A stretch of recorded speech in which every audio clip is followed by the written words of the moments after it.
ಒಂದು ಕಡೆ ಹಚ್ಚ ಹಸಿರಿನಿಂದ ಕೂಡಿದ ಮ್ಯಾಂಗ್ರೋವ್ಸ್ ಕಾಡುಗಳು, ಇತ್ತ ತಿಳಿ ಹಸಿರು ಬಣ್ಣದ ನೀರಿನಿಂದ ಕೂಡಿರುವ ಅರೇಬಿಯನ್ ಸಮುದ್ರ.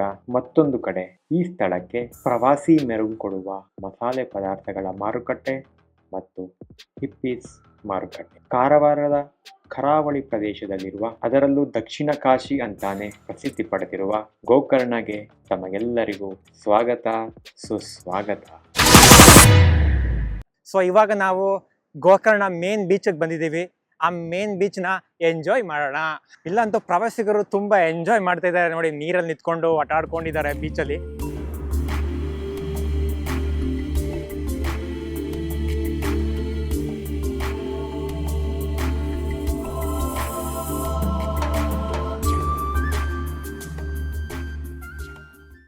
ಇನ್ನು ಆ ಕಡೆ ಸೈಡ್ ಹೋದ್ರೆ ಸುಮಾರು ವಾಟರ್ ಗೇಮ್ಸ್ಗಳಿದೆ. ಇಲ್ಲೊಂದು ಬಲೂನ್ ರೈಡ್ಸ್ ಇದೆ. ನಾನು ಬೇರೆ ಇವತ್ತು ಯಾವುದೋ ಶಾರ್ಟ್ಸ್ ಹಾಕೊಂಬಂದಿಲ್ಲ, ಜೀನ್ಸ್ ಪ್ಯಾಂಟ್ ಹಾಕೊಂಬಂದಿದ್ದೀನಿ. ಇವಾಗ ನನಗಂತೂ ಬೀಚ್ ಒಳಗಡೆ ಇಳಿಯೋಕ್ಕಾಗಲ್ಲ, ಕಷ್ಟ ಆಗುತ್ತೆ. ನಾಳೆ ಟ್ರೈ ಮಾಡೋಣ. ಇಲ್ಲಿ ಬನಾನಾ ರೈಡಿಗೆ ಎಷ್ಟು ರೂಪಾಯಿ ಆಗುತ್ತೆ ಅಂತ ಇಲ್ಲಿ ಕೇಳಿ ನೋಡೋಣ. ಬೇರೆ ಕಡೆ ಹೋದಾಗ ಎಷ್ಟೆಷ್ಟು ರೇಟ್ ಇರುತ್ತೆ ಅಂತ ವಿಚಾರಿಸ್ಕೋಬೋದಲ್ವಾ. ಸರ್, ಬನಾನಾ ರೈಡ್ ಎಷ್ಟು ಆಗುತ್ತೆ? ಒಂದು ಫರ್ 500 ಟ್ಯಾಕ್ಸ್ ಹಾಕ್ಬೇಕು, ಫುಲ್ಲು ಬರಬೇಕು. ನಾನು ಒಬ್ಬನೇ ಇರೋದಕ್ಕೆ ಕೇಳಿದೆ ನಿಮ್ಮನ್ನ. Okay sir, thank you.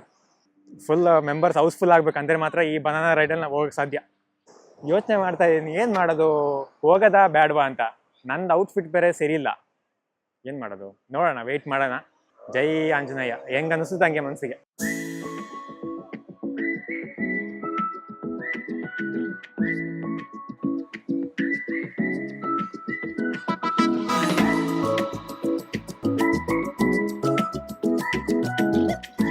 ನಿಮಗೆ ಇಲ್ಲಿ ಬ್ಯಾಕ್ ಸೈಡಲ್ಲಿ ಒಂದು ಸಣ್ಣ ಸಣ್ಣ ಬಾಲ್ಸ್ ಥರ ಕಾಣ್ತಾ ಇರ್ಬೋದು, ಕಲರ್ ಆಗಿ. ಅದು ಆ್ಯಕ್ಚುಲಿ ಏನಂತ ಹೇಳಿದ್ರೆ ಅಲ್ಲಿ ಮಾರ್ಕ್ ಮಾಡಿದ್ದಾರೆ. ಆ ಲೈನ್ ದಾಟ್ಬಿಟ್ಟು ಯಾರು ವಾಟರ್ ಗೇಮ್ ಆಡಬಾರ್ದು ಅಂತ ಹೇಳ್ಬಿಟ್ಟು, ಇನ್ ಕೇಸ್ ಏನಾದರೂ ಡೇಂಜರಸ್ ಆಗಿ ಏನಾದ್ರು ಸುಳಿಗಳಿದ್ರೆ ನಿಮಗೆ ಪ್ರಾಬ್ಲಮ್ ಆಗುತ್ತೆ ಅಂತ ಹೇಳ್ಬಿಟ್ಟು. ಸೊ ಸೇಫ್ಟಿ ಅದೆಲ್ಲ ಪ್ರಿಕಾಷನ್ ಎಲ್ಲ ಫಾಲೋ ಮಾಡಬೇಕು. ಅರ್ಲಿ ಮಾರ್ನಿಂಗ್ ನಾವು ಇಲ್ಲಿ ಏನಾದ್ರು ಬಂದರೆ ಒಂದು ಒಳ್ಳೆ ಚೆನ್ನಾಗಿ ವಾಕಿಂಗ್ ಮಾಡ್ಕೊಂಡು ಹೋಗ್ಬೋದು. ಫ್ರೆಶ್ ಏರ್, ಗುಡ್ ಎನ್ವಿರಾನ್ಮೆಂಟ್ ಚೆನ್ನಾಗಿದೆ. ಹಿಂದ್ಗಡೆ ನೀವು ನೋಡ್ತಾ ಇದ್ದೀರಾ, ಇದೆಲ್ಲ ಫಿಶಿಂಗ್ ಮಾಡೋ ಬೋಟ್ಸ್ಗಳು. ಆಲ್ರೆಡಿ ಅಲ್ಲಿ ಮುಂದೆ ಆಲ್ರೆಡಿ ನೋಡಿ ನಿಮಗೆ ಕಾಣ್ತಾ ಇರ್ಬೋದು, ಅದೊಂದು ಚಿಕ್ಕ ಬೋಟ್ ಓಡ್ತಾ ಇದೆ. ಆಲ್ರೆಡಿ ಫಿಶಿಂಗ್ ಮಾಡ್ತಾ ಇದ್ದಾರೆ. ಸೊ ಇನ್ ಕೇಸ್ ಏನಾದರೂ ಹೆವಿ ರೈನ್ ಇತ್ತು ಅಂತ ಹೇಳಿದ್ರೆ ಆ ಟೈಮಲ್ಲಿ ಫಿಶಿಂಗ್ ಎಲ್ಲ ಮಾಡೋಕ್ಕೆ ಬಿಡಲ್ಲ. ಒಂದೊಂದು ಬೋಟ್ಗೂ ಒಂದೊಂದು ನೇಮ್ ಕೊಟ್ಕೊಂಡಿದ್ದಾರೆ. ಈ ಬೋಟಿಗೆ ಇದು ಅದೊಂದು ನೇಮ್ ಇಟ್ಟಿದ್ದಾರೆ. ಇನ್ನು ಅರಬ್ಬಿ ಸಮುದ್ರಕ್ಕೆ ಕನೆಕ್ಟ್ ಆಗುವಂಥ ಬೀಚ್ ಇದು. ಇಲ್ಲಿಗೆ ಎಲ್ಲಿ ಹೋದ್ರೂ ನಿಮಗೆ ಹಾಸ್ಟೆಲ್ಸ್ಗಳಾಗಿರ್ಬೋದು, ಇಲ್ಲ ಅಂತಂದರೆ ರೆಸಾರ್ಟ್ಗಳಾಗಿರ್ಬೋದು, ಯಾವುದೇ ಬರ ಇಲ್ಲ, ಎಲ್ಲೋದ್ರೂ ಸಿಗುತ್ತೆ ನೋಡಿ. ಇಲ್ಲಿ ಬೀಚ್ ಈ ಕಡೆ ಬೀಚು, ಈ ಕಡೆ ಸೈಡು ಇಲ್ಲಿ ರೆಸಾರ್ಟ್ಗಳಿದೆ. ರೆಸಾರ್ಟು ಓಮ್ ಬೀಚ್ ರೆಸಾರ್ಟ್ ಅಂತ ಹೇಳ್ತಾರೆ. ಇಲ್ಲಿದೆ, ಆ ಕಡೆ ಮುಂದ್ಗಡೆ ಇದೆ. ಅಲ್ಲಿ ಫುಡ್ಗಳು ಕೂಡ ಅವೈಲಬಿಲಿಟಿ ಇದೆ. ಇನ್ನು ಡ್ರೆಸ್ಸಿಂಗ್ ರೂಮ್ಸು, ಯಾವುದೇ ಪ್ರಾಬ್ಲಮ್ ಇಲ್ಲ. ರೂಮ್ ಹುಡುಕ್ಬೇಕು, ಫುಡ್ ಪ್ರಾಬ್ಲಮ್ ಅನ್ನೋ ಪ್ರಾಬ್ಲಮ್ ಇಲ್ಲ. ಇಲ್ಲಿ ಎಲ್ಲ ಬೀಚಲ್ಲಿ ಸಿಗ್ತಾ ಇರ್ತದೆ. ಕೆಲವರು ಇಲ್ಲೇ ನೈಟ್ ಕ್ಯಾಂಪ್ ಹಾಕೊಂಡು ನೈಟ್ ಪಾರ್ಟಿ ಎಂಜಾಯ್ ಮಾಡ್ತಿರ್ತಾರೆ. ಗುಡ್.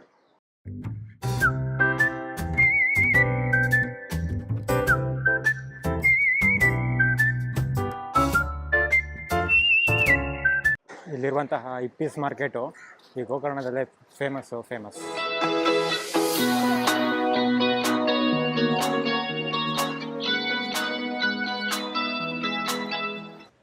ಇವೆಲ್ಲ ಡ್ರೈ ನಟ್ಸು. ಸೊ ನಾನು ಇದೇ ಹೇಳಿದ್ದು ನೋಡಿ, ಇವೆಲ್ಲ ಹೋಮ್ ಮೇಡು. ಇದೆಲ್ಲ ಹುಲ್ಲನಿಂದ ಡಿಸೈನ್ ಮಾಡಿರೋದು, ಹೋಮ್ ಮೇಡ್ ಕ್ರಾಫ್ಟು. ಈ ಗೋಕರ್ಣ ನಾನು ಮೊದಲೇ ಹೇಳ್ದಂಗೆ ಫೇಮಸ್ ಆಗಿರೋದೇ ಹಿಪ್ಪೀಸ್ ಮಾರ್ಕೆಟಿಂದ.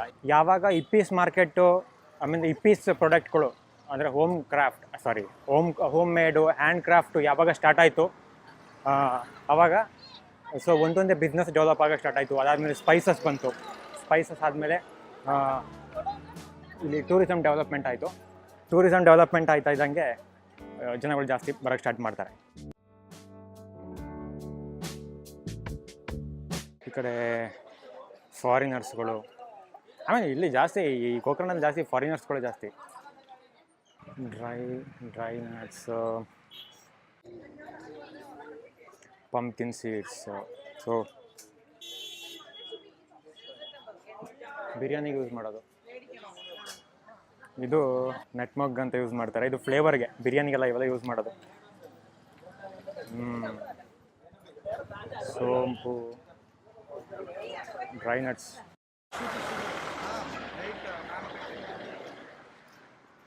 ಈ ಕಡೆ ಟ್ಯಾಟೂಸ್ ಅಂಗಡಿ ಇದಾದ್ಮೇಲೆ ಸುಮಾರು ಅಂಗಡಿಗಳು ಟ್ಯಾಟೂಸ್ ಇದೆ. ಬಟ್ ಇದು ಏನು ಅಂತ ನನಗೆ ಗೊತ್ತಾಗಿಲ್ಲ. ಅದು ಸಾಂಬ್ರಾಣಿ, ಅದೊಂದು ಫ್ಲೇವರ್ ಇರಬೇಕು. ಇಲ್ಲಿ ಮೆನ್ಷನ್ ಮಾಡಿದ್ದಾರೆ ನೋಡಿ, ಸಾಂಬ್ರಾಣಿ ಅಂತ. ಸೊ ಇದೆಲ್ಲ ಅದೇನೆ.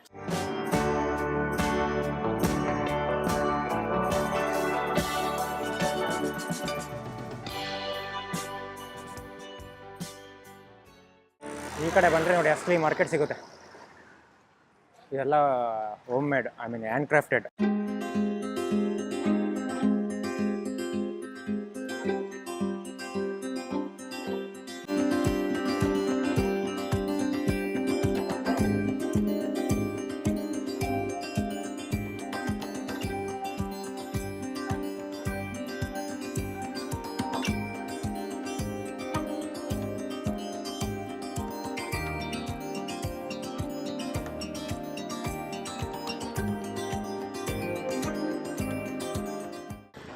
ಎಲ್ಲಿ ನೋಡಿದ್ರು ಟ್ಯಾಟೂ ಅಂಗಡಿಗಳು ಜಾಸ್ತಿ ಇದೆ. ಬಟ್ ಅದು ಎಷ್ಟು ಸೇಫ್ ಅಂತ ಮಾತ್ರ ಗೊತ್ತಿಲ್ಲ. ಕೇರ್ಫುಲ್ಲಾಗಿ ಏನಾದ್ರು ಟ್ಯಾಟೂ ಹಾಕ್ಸ್ಕೊಳ್ಳೋದಿದ್ರೆ ಸೇಫ್ಟಿ ಫಾಲೋ ಮಾಡೋದು ಇಂಪಾರ್ಟೆಂಟು. ಇವಾಗಿನ ರೀಸೆಂಟ್ ರಿಸರ್ಚ್ ಪ್ರಕಾರ ಟ್ಯಾಟೂ ಹಾಕ್ಸ್ಕೊಳ್ಳೋದ್ರಿಂದ ಕ್ಯಾನ್ಸರ್ಸ್ಗಳು ಜಾಸ್ತಿ ಆಗ್ತಾ ಇದೆ ಅಂತ ಬರ್ತಾ ಇದೆ. ನಾನು ಯಾವುದೋ ಒಂದು ರಿಸರ್ಚ್ ಪ್ರಕಾರ ಹೇಳ್ತಾ ಇರೋದು ಅಷ್ಟೇ, ಯಾರೂ ಭಯ ಪಡುವಂಥದ್ದು ಏನಿಲ್ಲ. ಆದರೂ ಕೂಡ ಸ್ವಲ್ಪ safety well educated tattoo master ಹತ್ರ ಟ್ಯಾಟೂ ಹಾಕ್ಸ್ಕೊಳ್ಳೋದು ಬೆಸ್ಟ್. ಇಲ್ಲೆಲ್ಲ ಸಿಕ್ಕಿದ ಕಡೆ ರೆಂಟಲ್ ಬೈಕ್ ಅಂತ ಇಟ್ಕೊಂಡಿದ್ದಾರೆ. ಎಲ್ಲಿ ನೋಡಿದ್ರು ರೆಂಟಲ್ ಬೈಕ್ ಸಿಗ್ತಾನೆ ಇರ್ತದೆ.